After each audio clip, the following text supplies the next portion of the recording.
selamat pagi pemirsa. Berita Padang hadir kembali hari ini bersama saya Adini dan sejumlah informasi telah kami siapkan untuk Anda. Berikut selengkapnya.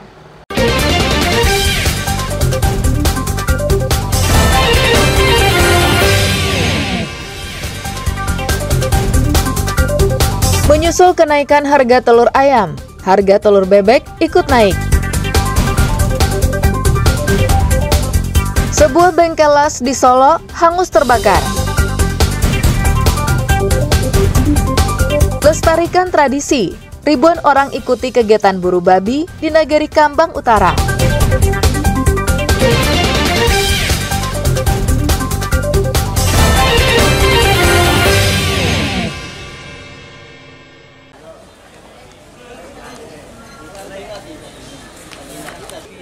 Sudah 1 bulan, harga telur ayam di Pasar Raya Padang tetap tinggi. Saat ini, telur ayam dijual Rp1.800 per butir, naik Rp300 dari harga sebelumnya, Rp1.500 per butir. Atau Rp55.000 per papan menjadi Rp58.000 per papan. Bukan harga telur ayam saja yang naik, telur bebek juga ikut naik. Dari sebelumnya Rp70.000 per papan, saat ini dijual Rp85.000 per papan. Menurut pedagang, kenaikan harga telur telah terjadi hampir sebulan. Naiknya harga telur berimbas terhadap omset pedagang yang turun hingga 30%. Selain itu, jumlah suplai telur dari peternak ayam petelur saat ini juga berkurang. Harga telur mengalami kenaikan semua. Dari 1.600, 1.700, sekarang 1.800 per butir. Kalau untuk per papannya Pak? Papan dari 55 sampai 58. 58. Tergantung kualitasnya juga ya Pak ya? Kalau untuk besarannya. Telur bebek Pak? Bebek sekarang 85 dari 70 sampai 85. Kalau ayam kampung dari 50 sampai sekarang 75. Berdampak nggak Pak terhadap omsetnya Pak? Berdampak sekali. Kira-kira berapa persen? Rata-rata pelanggan pada terkejut semua beli. Yang mahal nih Bu? Enggak, soalnya makanan mahal. Pokoknya lah ya dosa talu aku ah. Tapi talu aja.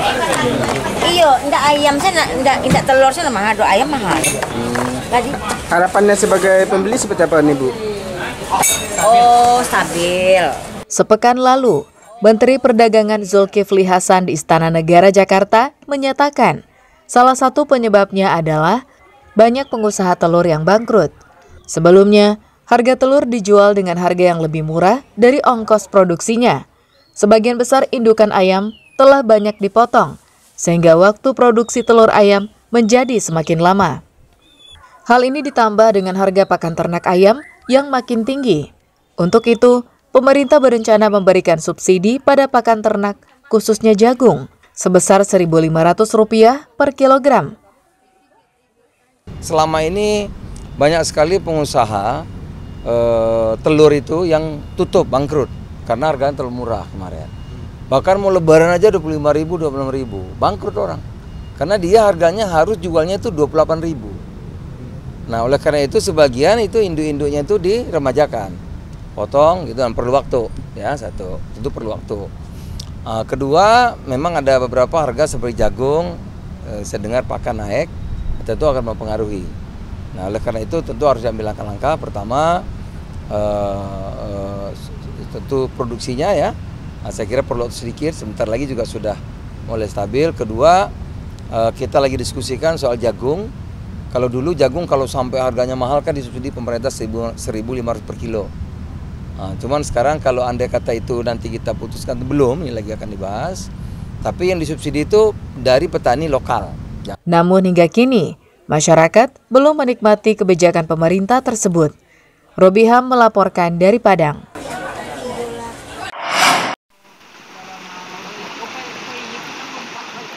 Irigasi di Jorong Rimbo Batu, Nagari Kajai, Pasaman Barat telah lebih dari 1 tahun rusak parah akibat gempa yang terjadi pada 25 Februari 2022 lalu. Ada 5 titik irigasi yang rusak dan jebol yang diperkirakan panjangnya mencapai 70 meter. Irigasi yang rusak merupakan titik-titik vital jalan masuk air dari Sungai Batang Air Laweh dan Sungai Batang Lompang. Akibatnya, air tidak lagi maksimal mengalir ke sawah-sawah masyarakat. Untuk bisa bertanam padi, sebagian masyarakat membendung air dengan cara manual dan menyambungnya dengan pipa ke selokan atau ke sumber mata air. Irigasi ini seharusnya mengaliri sawah-sawah milik 4 kelompok tani. Namun, kini petani tidak mendapatkan air secara maksimal. Akibatnya, sebagian warga banyak yang beralih fungsi dari menanam padi menjadi menanam jagung atau tanaman lainnya. Ada 5 titik, karena titik itu memang titik yang paling penting untuk pembagian air. Ke bawahnya tidak ada lagi, airnya kering semua. Dampaknya hampir 100 hektar persawahan di kejorongan sini itu tidak bisa bersawah lagi karena tidak memiliki air. Mereka beralih banyaknya ke jagung. Karena nggak ada air untuk sawah. Mereka berharap agar irigasi bisa diperbaiki, sebab Kecamatan Talamau merupakan salah satu lumbung padi di Pasaman Barat. Safatul Ulum melaporkan dari Pasaman Barat. Ini 9 ton, biar dia cek itu, kalau kita bilang 8 ton lah, cek 8 ton. Menteri Pertanian Syahrul Yassin Limpo meninjau kesiapan lokasi Pekan Nasional Tani dan Nelayan di Lanut Sultan Syahrir Padang. Menteri meminta Penas Tani Nelayan harus menjadi bagian strategis dari upaya konsolidasi bersama dalam menjaga ketahanan pangan nasional di tengah ancaman krisis pangan. Penas Tani Nelayan 2023 akan diikuti petani dan nelayan dari seluruh Indonesia, termasuk gubernur, bupati, dan wali kota. Diperkirakan kehadiran peserta mencapai 40.000 orang. Penas Tani akan dipusatkan di kawasan Lanut Sultan Syahrir Padang.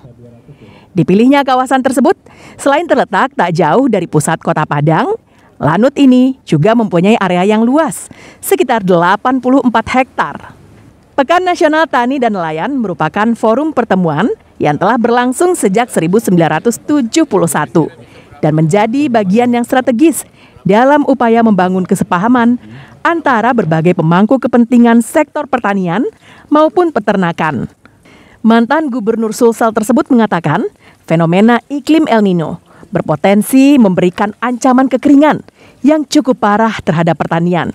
Selain iklim yang cukup ekstrim, ketegangan politik yang terjadi di berbagai belahan dunia turut memberi tantangan yang cukup besar terhadap pembangunan sektor pertanian dan ketahanan pangan negara.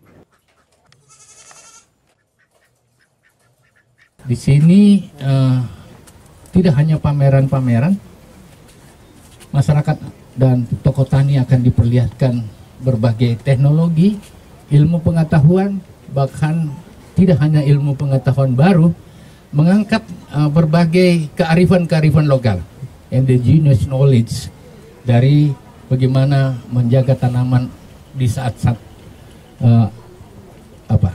kemarau yang sangat tinggi. Penas Tani dan Nelayan digelar tanggal 10 Juni hingga tanggal 15 Juni mendatang yang akan dihadiri langsung oleh Presiden Jokowi.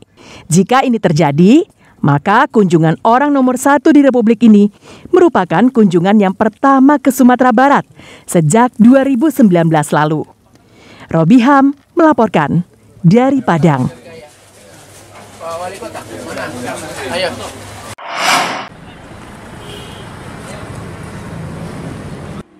Sebagai bentuk kepedulian terhadap sesama, Yayasan Pundi Amal Peduli Kasih SCTV Indosiar bekerja sama dengan Kementerian Sosial Republik Indonesia menggelar operasi katarak di Rumah Sakit Umum Daerah Sungai Dare, Darmasraya.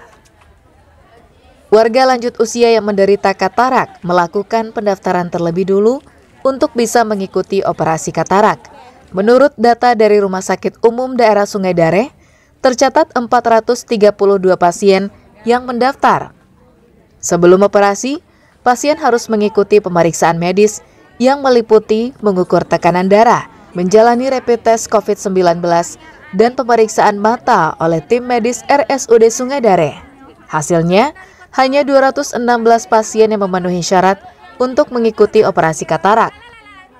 Pelaksanaan operasi katarak ini dilaksanakan di 3 ruangan RSUD Sungai Dareh yang dilakukan oleh para dokter mata yang tergabung dalam Perhimpunan Dokter Spesialis Mata Indonesia, Perdami. Salah seorang pasien yang mengikuti operasi katarak, Dasrita, sangat bersyukur bisa mengikuti operasi gratis yang digelar oleh Yayasan Pundi Amal dan Peduli Kasih SCTV Indosiar.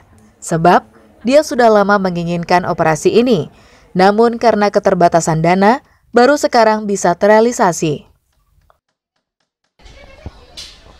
Terima kasih SCTV Indosiar sudah mengoperasi mata kita. Keluarga pasien sangat bahagia dengan adanya operasi katarak secara gratis ini, karena selama ini ibunya susah melihat dan harus ditemani anaknya untuk melakukan aktivitas tertentu. Amak dioperasi, amak memang sering kali kami tuntun ke WC ataupun ke kamar mandi. Dengan adanya operasi massal YPP SCTV Indosiar ini, kami mengucapkan banyak-banyak terima kasih yang telah mengoperasi amak kami, sehingga beliau mudah-mudahan dapat melihat sempurna kembali dan dapat beraktivitas seperti semula. Salah seorang warga transmigrasi yang berasal dari Wonogiri dan telah menetap selama 46 tahun juga mengikuti operasi katarak ini. Terima kasih sama SCTV Indosiar. Sebesar-besar saya sama Indosiar itu dibantu sama Indosiar. Terima kasih supaya lihat mata saya seterang selamanya itu.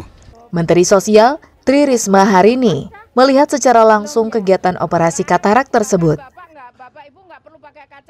Terima kasih kepada YPP yang telah Yayasan SCTV Peduli Indosiar, jadi Yayasan Pundi Amal Peduli Kasih, saya sangat terima kasih untuk kesekian kalinya kami dibantu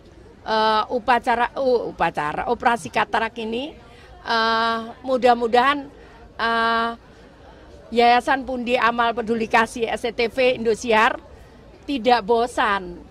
Kegiatan operasi mata katarak ini digelar sebagai rangkaian peringatan Hari Lanjut Usia Nasional yang ke-27 yang diperingati setiap tanggal 29 Mei. Eko Pangestu melaporkan dari Darmasraya. Bahkan kalau sekarang saya pakai kacamata, Bapak Ibu nanti nggak perlu.